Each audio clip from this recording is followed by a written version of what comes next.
والصلاة والسلام على أشرف الأنبياء وسيد المرسلين وعلى آله وصحبه أجمعين أما بعد.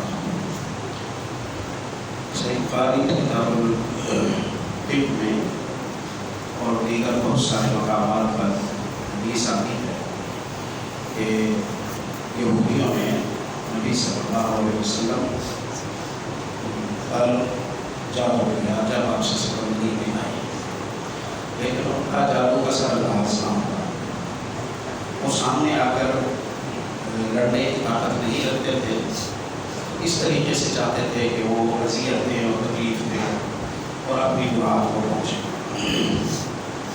آخر وہاں ایک ماہر جادوگر تھا نبیل ابن عاصم. نبیل ابن عاصم کو انہوں نے بلایا اور اس سے انہوں نے 3 دینار اجرت طے کی، تقریباً 1 تولہ سونا بنے گا.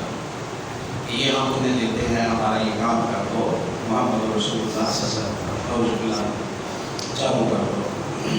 نبیل ابن عاصم ماہر تھا، منتشر کا کافی یافتہ تھا. اس نے نبی صلی اللہ علیہ وسلم کے بال منگوائے، کے دندوں میں غبار پھنسائے. اس نے دھاگے لیے اوپر گھیرے لگائی، 11 گھیرے لگائی. اس نے بلکہ امام ابن حجر رحمۃ اللہ علیہ نے یہاں کی بھی وضاحت کی ہے کہ اس نے پتلے بنائے، وہ سوئیاں اس نے چبوئی، جیسے جادوگروں کے طریقے ہوتے ہیں. کئی کام اس نے کیے، مختلف سامان اس نے تیار کیا اور منتر پڑھے، شیاطین سے مدد مانگی. کچھ اس نے کھجور کے خوشوں میں، سوکھے خوشوں میں وہاں پھنسائے، کچھ کھجور کے تنے کے اندر پھنسائے، اور کچھ وہاں ایک کنواں تھا میرے زبان. کنویں کی صفائی کے لیے ان دنوں ایک پتھر نیچے رکھا جاتا تھا، جس پر بیٹھ کر صفائی کرنے والا وہ کبھی کبھار صفائی کر لیتا تھا. میرے زبان کے پتھر کے نیچے اس نے پھنسوا دیا. اس جادو کے اٹیک سے نبی صلی اللہ علیہ وسلم کی صحت پر اثر پڑا. نبی کے حافظے پر، نبی صلی اللہ علیہ وسلم کے شعور پر، نبی صلی اللہ علیہ وسلم کی مدانت پر اثر پڑے، ایسا بالکل بھی نہیں. لیکن جیسے کوئی شخص بیمار ہوتا ہے ویسے نبی صلی اللہ علیہ وسلم بھی بیمار ہو جاتے تھے. آپ صلی اللہ علیہ وسلم پر بیڑی کا اثر آیا. حدیث میں اس کی وضاحت آتی ہے، یہ موقع نہیں ہے کہ میں وضاحت کروں. آپ اللہ سے دعائیں کرتے رہے، کرتے رہے، اوپر ہونے کی فرماتی ہیں، ہر وقت دعائیں کرتے ہیں نبی صلی اللہ علیہ وسلم. آخر اللہ پاک نے اپنی مدد کی. دشمن سامنے ہو تو ہم لڑ سکتے ہیں اس سے، اور دشمن چھپا بیٹھا ہے، وار بھی چھپ کے کرتا ہے، ہم اس کا کیا کریں؟ سامنے ہدف بھی نہیں ہوگا تو ہم اس کو کیا نقصان پہنچائے؟ چاہتا کیا ہے کسی لیے کوئی پتہ نہیں ہے. آخر اللہ پاک نے اپنا احسان فرمایا، جبریل اور میکائیل علیہ السلام کو بھیجا. ایک سرحانے کھڑے ہو گئے، ایک پائندے کی طرف کھڑے ہو گئے. انہوں نے پوچھا یہ کیا ہے؟ انہوں نے کہا ایک پرچہ. انہوں نے پوچھا کس نے کیا ہے؟ کہا نبیل ابن عاصم نے کیا ہے. انہوں نے پوچھا کس چیز پر کیا؟ انہوں نے کہا کنگھی کے دندوں پر اور بالوں پر اور کانوں پر اور مختلف چیزوں پر. کہاں رکھا ہے؟ ان کا فلاں فلاں فلاں فلاں جگہ رکھا ہے. پہلے نبی صلی اللہ علیہ وسلم کے ساتھیوں کے بعد وہاں میرے زبان گئے، ایک بندے کو اتارا، پتھر کے نیچے سے سامان نکلا. آپ صلی اللہ علیہ وسلم سوال میں گئے، جس کے درختوں میں وہ ڈالا گیا تھا، وہاں سے وہ سامان نکلا. آپ صلی اللہ علیہ وسلم فرماتے ہیں کہ اس جادو کے اثر سے میرے زبان کا پانی مہندی جیسے گھولی جاتی ہے نا پانی، اس طرح ریڈ سرخ ہو چکا تھا. اور جو کھجوروں کے تنے تھے، درخت تھے، وہ یوں رکھتے تھے جیسے شیطانوں کے ساتھ. یہاں میں 2 باتیں آپ کے سامنے عرض کرتا ہوں.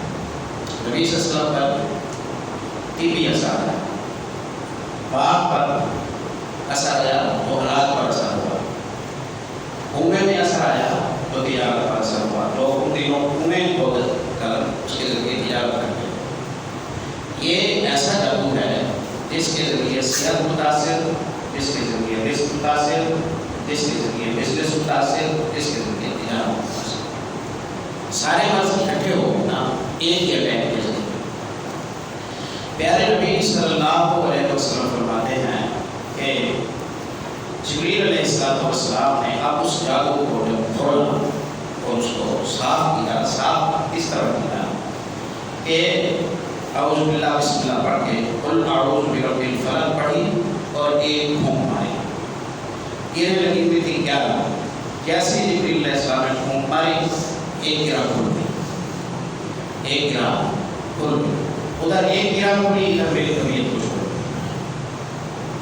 پھر دوسری آیت پھر پھونک ماری، پھر تیسری آیت پھر پھونک ماری، دونوں صورتوں میں 11 آیتیں ہیں، 11 گرہ تھی، 11 گرہوں پر پھونک ماری تو ساری گرہیں کھل گئی اور ادھر وہ گرہیں دل کھلی اور ادھر اللہ پاک نے اپنا فرمایا کہ میری طبیعت ادھر میری طبیعت۔ اس حدیث کو میں آپ کے سامنے اس لیے رکھنا چاہتا تھا کہ یہ جو دو صورتیں ہیں نا انہیں معمولی نہ سمجھیں، یہ اتنا زبردست دوڑ ہے، اگر ساری کائنات کے سارے جادوگر حاسدین نظر لگانے والے شیاطین دشمن سب اکٹھے ہو جائیں اور جب باقی سب حملہ کریں تو علاج کے لیے اس سے بہتر کوئی شے نہ ہو۔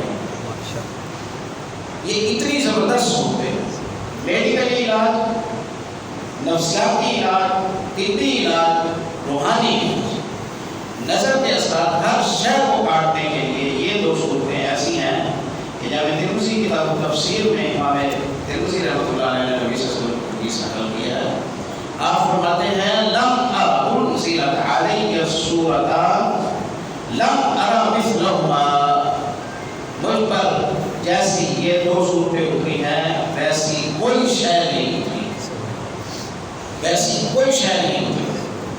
اور غالباً بداؤد میں حدیث آتی ہے، موسم کی خرابی ہے، طوفان آیا ہوا ہے، رات کی تاریکی ہے، اندھیرا ہے، بجلی چمک رہی ہے، بارش ہو رہا ہے، پیارے نبی صلی اللہ علیہ وسلم موجود ہیں، صحابہ کرام پریشان ہو گئے، کہاں ہیں آپ صلی اللہ علیہ وسلم، تلاش کرتے رہے، بالآخر آپ صلی اللہ علیہ وسلم سے جو ملاقات ہوئی تو آپ صلی اللہ علیہ وسلم نے فرمایا کہ تمہیں کس بات کی فکر ہے، یہ تین دو صورتیں ہیں جو یہ بندے کی تمام ضروریات کو کفایت کریں، تو سیلاب ہوں، زلزلے ہوں، موسم کی خرابی ہو، بیماریاں ہوں، کھٹکے ہوں، خطرے ہوں، اندیشے ہوں، سب کچھ کو ختم کرنے کا یہ ذریعہ ہے۔ تو میں اس مجلس میں آپ کو یہ پیغام دینا چاہتا ہوں کہ اسے اپنے معمول میں شامل کریں، اپنی اولادوں کو یہ سکھائیں اور ان سے کہیں کہ بھی روزانہ ایک دو تسبیحیں اس کی کیا اعوذ باللہ بسم اللہ کے ساتھ روزانہ پڑھیں، ہر بندہ پڑھے، کثرت سے پڑھے، اللہ کا فضل ہو جائے گا، اللہ تعالیٰ آپ کو ہر طرح کی آفات سے اپنی رحمت سے محفوظ فرماتا رہے گا، کیونکہ ہم اہل پاکستان کو جو قوم بھی کاہل ہوتی ہے، سست ہوتی ہے، حسد کا شکار ہو جاتی ہے، خود کرنا نہیں کوئی کام اور جو کر رہا ہے اسے چلنے نہیں دینا، اسے برداشت نہیں کرنا، اسے قبول نہیں کرنا، پھر ایسے نکموں کا کام ہی یہی ہوتا ہے۔ ہر گھر کی کہانی ہے نا، اس نے اس پر کر دیا، اس نے اس پر کر دیا، اس نے اس پر، ایمان نام کی تو کوئی شاید رہی نہیں ماشاء اللہ۔ تو اس لیے یہ تو گھر گھر کی کہانی ہے، جب یہ گھر گھر کی کہانی ہے تو ہر فرد مسلم کو ان دو صورتوں کے ساتھ وابستہ ہو جانا چاہیے۔ اللہ کا فضل